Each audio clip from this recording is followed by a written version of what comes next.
भगवान श्री कृष्ण की कितनी पत्नियां थीं? ये सवाल सुनने में बहुत आसान है, लेकिन इसका जवाब अक्सर लोगों को उलझन में डाल देता है। आमतौर पर कहा जाता है 16,108, और यहीं से सवाल शुरू हो जाता है कि आखिर इतनी शादियां क्यों? क्या ये केवल शौक था या फिर इसके पीछे कोई गहरी वजह थी? देखिए, श्री कृष्ण को समझने के लिए हमें उस समय के समाज को समझना होगा। ये शादियां केवल प्रेम की कहानियां नहीं, बल्कि उन हजारों महिलाओं की कहानी है जिन्हें समाज ने ठुकरा दिया था। भगवान श्री कृष्ण की 16,108 शादियां दरअसल एक बहुत बड़ा मानवीय फैसला थी। एक ऐसा फैसला जिसने उन स्त्रियों को सहारा दिया जो समाज के डर से अपनी जान देने जा रही थीं। और आज हम आपको द्वारिका के उन महलों की सच्चाई समझाते हैं जहां हर विवाह के पीछे एक न्याय छिपा है। नमस्कार, आपके साथ मैं हूं पुष्पेंद्र और आप देख रहे हैं भगवान श्री कृष्ण की शादियों की हम बात कर रहे हैं। और यहां सवाल उठता है कि भगवान श्री कृष्ण की अष्टभार्या का अर्थ क्या है। देखिए, भगवान श्री कृष्ण की 8 मुख्य पत्नियां थीं, जिन्हें हम अष्टभार्या कहते हैं। ये केवल इतिहास के पात्र नहीं, बल्कि हमारे जीवन के 8 गुणों को दिखाती हैं, जिसमें रुक्मणी जी सच्ची भक्ति का प्रतीक है, जिन्होंने दिखाया कि अगर ईश्वर को पाने की इच्छा सच्ची हो तो वो जरूर मिलते हैं। सत्यभामा हमारे स्वाभिमान को दिखाती हैं। जामवंती सिखाती हैं कि अपना घमंड छोड़ने पर भगवान मिलते हैं। कालिंदी प्रकृति का रूप है। नग्नजति जीवन की उन परीक्षाओं जैसी हैं जिन्हें पास करना जरूरी है।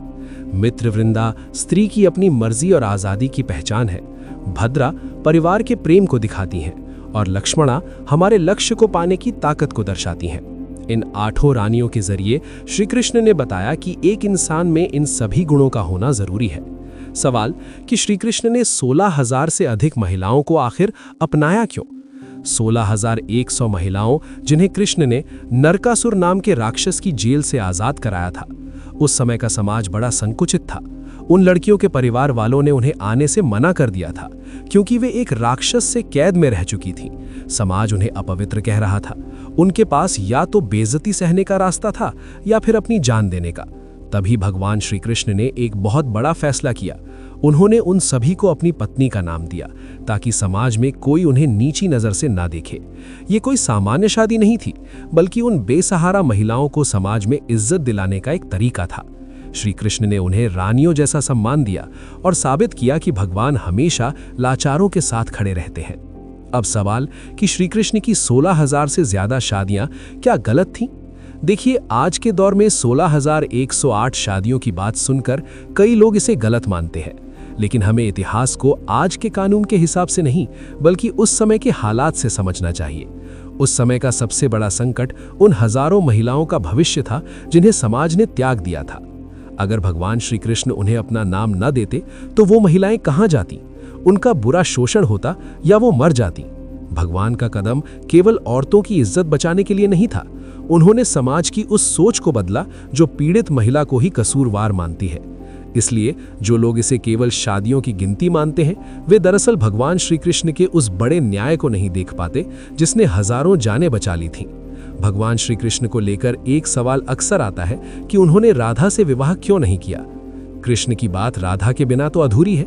लोग अक्सर पूछते हैं कि इतनी पत्नियां थीं तो राधा से शादी क्यों नहीं की। ये समझना जरूरी है कि राधा और कृष्ण का रिश्ता इस दुनिया के रीति रिवाजों से ऊपर था। राधा कृष्ण की अपनी आत्मा थी।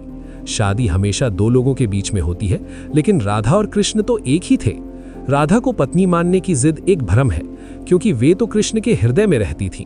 उनका रिश्ता हमें सिखाता है कि प्यार का सबसे ऊंचा स्तर वो है जहां कुछ पाने की इच्छा नहीं, बल्कि एक दूसरे में मिल जाने का भाव होता है। इसलिए मंदिरों में रुक्मणी से भी पहले राधा कृष्ण की पूजा होती है। अब सवाल उठ सकता है कि भगवान श्री कृष्ण 16,108 पत्नियां अगर उनकी थीं तो सब कुछ अकेले कैसे संभालते थे? देखिए, आज हम औरतों की आज़ादी की बात करते हैं, लेकिन भगवान श्री कृष्ण ने इसे हजारों साल पहले करके दिखाया था।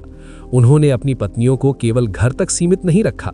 सत्यभामा इसका बड़ा उदाहरण है, जिन्हें कृष्ण ने युद्ध करना सिखाया और लड़ाई में कृष्ण के साथ कंधे से कंधा मिलाकर लड़ी। मैनेजमेंट की बात करें तो एक कहानी है जब नारद जी को शक हुआ कि कृष्ण इतने बड़े परिवार को समय कैसे देते हैं। वे द्वारिका पहुंचे, देखा कृष्ण ने अपनी ईश्वरीय शक्ति से हजारों रूप बनाए हैं। हर घर में अपनी पत्नी के साथ है, कहीं खाना खा रहे हैं, कहीं बच्चों के साथ है तो कहीं पूजा कर रहे हैं। ये सिखाता है कि भगवान अपने हर भक्त के लिए हर समय मौजूद है। अब एक सवाल है कि भगवान श्री कृष्ण का परिवार इतना बड़ा था तो उनके परिवार का अंत क्यों हुआ? देखिए, सच है कि भगवान श्री कृष्ण का परिवार बहुत बड़ा था, लेकिन उसका दुखद अंत हुआ।